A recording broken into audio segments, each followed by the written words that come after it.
Good morning, Belen. I'm Danny Eswan. And I'm Alex Dominguez, and welcome to this edition of WBLN for January 23rd, 2019. On January 15th, Belen Jesuit and the Belen Alumni Association of Jesuit Schools from Cuba and Miami kicked off the inaugural Beams Month at the school's Ignatian Center for the Arts. The focus of this month is the art exhibition at the school's Saladrigas Art Gallery titled Storied Images, Fiction, Symbols, and Theatricality in 4 contemporary Cuban visual artists, Adriano Buergo, Vicky Mendizabal, Alexander Morales, Rigoberto Rosales Jalil, curated by Ricardo Paulosa. The calendar of this month's event are below, with 2 important activities happening this week. On Friday, January 25th, the gallery concert series will begin at 7:30 p.m. featuring the Belen Jesuit Jazz Band, directed by Marlene Urbay, with special guest Oscar Bustillo, the class of '86. And on Saturday, January 26th, the exhibition's artist reception, which includes refreshments, starts at 7 p.m. Both events are free, and we encourage you to attend in support of the historic program. This past weekend, Miss Corzo and the Respect Life Club attended the annual March for Life rally held in Washington, D.C. Students and citizens from all across the U.S. gathered together on Friday, January 18th, to celebrate and appreciate all life, from the moment of conception to the moment of natural death. Guest speaker and Vice President Mike Pence made a surprise appearance during the event to talk about celebrating life. Let's continue with the topic, where George Perez is with us now to tell us what went on with the school in Kentucky. What's up, George? Good morning, guys. Last Friday's March for Life rally in Washington, D.C., the footage surfaced of Covington Catholic High School students smirking at an Omaha tribe member elder while he was chanting, and with multiple reports surfacing, how did the situation occur and what's being done to resolve it? Went viral all over social media, showing a teenager smiling while Ohama tribe elder Nathan Phillips was chanting in front of him. The event took place last Friday in Washington, D.C. during the March for Life rally. Mr. Phillips, however, was there in support of the Indigenous Peoples March. I was disappointed because it's our area, and we spend so much time trying to educate people, and I really thought we were making a lot of progress, especially with the young people. Though details are still unclear, various reports from those there and from the other Covington Catholic High School students say that they were waiting for their buses to arrive and started to sing. However, Phillips approached the students and started chanting, which caused them to smirk. Fear, not for myself, but fear for the next generations, fear where this country's going, fear for those youths, fear for their future, fear for their souls, their spirit, their what they're going to do to this country. The school later sent out an apology over the weekend, stating that, quote, "This behavior is opposed to the church's teachings on the dignity and respect of the human person."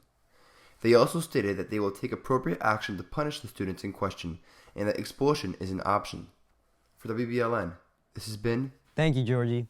Venezuela's Supreme Court ruled Monday that the National Assembly is invalid, and that any agreement presented by the leadership of the National Assembly after January 5th will be nullified. Judge Juan Jose Mendoza, one of the leaders of the Constitutional Chamber of the Supreme Court, said the National Assembly, quote, is usurping their legitimacy. Mendoza added that under no circumstances can the legislative branch assume the action of the executive office. On January 15th, the National Assembly accused the Maduro government of usurping power and started drafting an amnesty law that would shelter any defending member of the armed forces from rebelling against President Nicolas Maduro.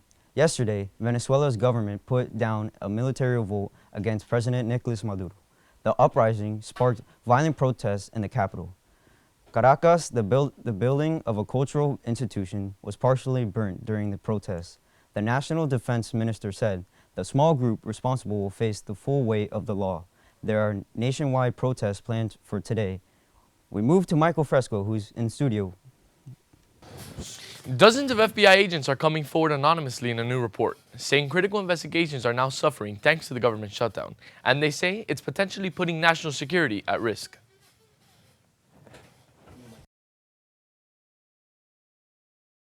The failure to fund the FBI is making it more difficult for us to do our jobs, to protect the people of our country from criminals and terrorists. Critical FBI operations are in danger according to a new report from the FBI Agents Association. including crimes against children, sex trafficking, drug and gang crimes, and counterterrorism. The report also says that the FBI has lost key informants that have penetrated groups at the center of terror investigations. During a press conference, officials cited real-life examples of these problems from anonymous agents in the field. Not being able to pay confidential human sources risks losing them and the information they provide forever.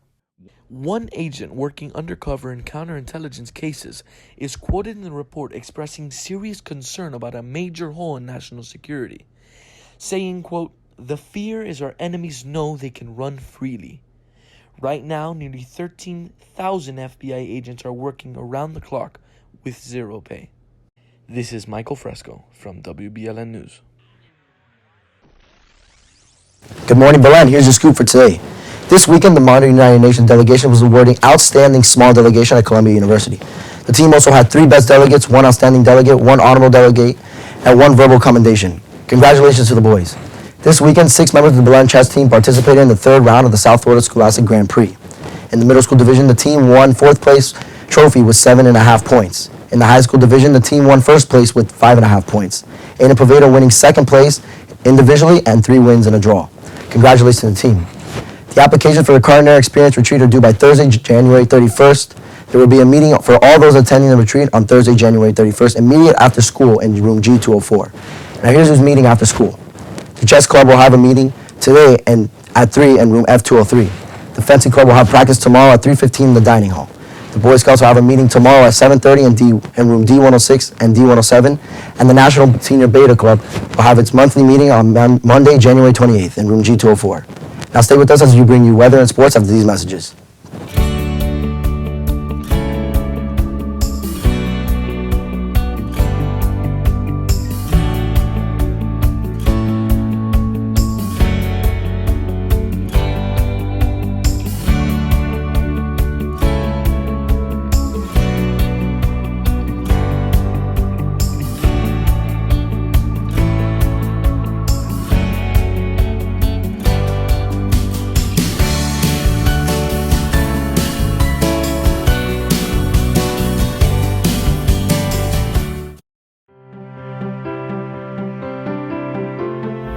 What is Belen? You are Belen. This is Belen. A man for others. Men for others. We are Belen.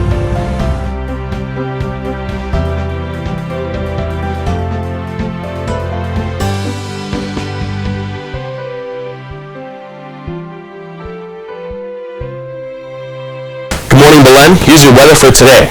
Now today is going to be a warm 79 degrees. It's going to be mostly cloudy. Precipitation will be at 20% and humidity will be at 67%. Going into later tonight, temperatures will be dropping down to 70 degrees, still only a 10% chance of rain though. Now tomorrow we're going to see some light showers, and going into the weekend it's going to cool down for the rest of the week. That's all for weather. Now into sports. Thank you, Sion. Here are your sports for today. The varsity basketball team plays Tara at home. Game time is 7:30. The middle school blue soccer team will play St. Teresa. The 6th grade baseball team will host St. Peter and Paul. The Saints faced off against the Rams Sunday in the NFC Championship game. The key moment of the game came when the Saints were driving downfield late in the 4th quarter when Drew Brees threw a pass to Tommy Lee Lewis on 3rd down. Before Lewis was able to catch the ball, Rams corner Nickel Robbie Coleman laid Lewis out. The refs did not throw a flag for obvious pass interference. The Saints kicked the field goal to go up by 3 with less than a minute left. Rams kicker Greg Zuerlein kicked a 48-yard field goal to send the game to overtime. The Saints received the ball first in overtime, and Drew Brees threw an interception. Zuerlein hit a 57-yard field goal to send the Rams to the Super Bowl. The Chiefs and Patriots game followed in another game full of referee controversies. It was a back-and-forth game up until the end of the game, with 1 minute left in the 4th quarter, and the Chiefs up by 4. It looked as if Tom Brady had thrown a game-sealing interception. However, Chiefs linebacker Dee Ford was flagged for offside. The Patriots capitalized by scoring a touchdown, leaving only 30 seconds left in the game. Patrick Mahomes drove the Chiefs down the field to kick the field goal that would send the game into overtime. The Patriots won the coin toss, and Rex Burkhead ran the ball into the end zone to send the Patriots to the Super Bowl. Mercedes-Benz Stadium in Atlanta, Georgia is ready for the Super Bowl 53.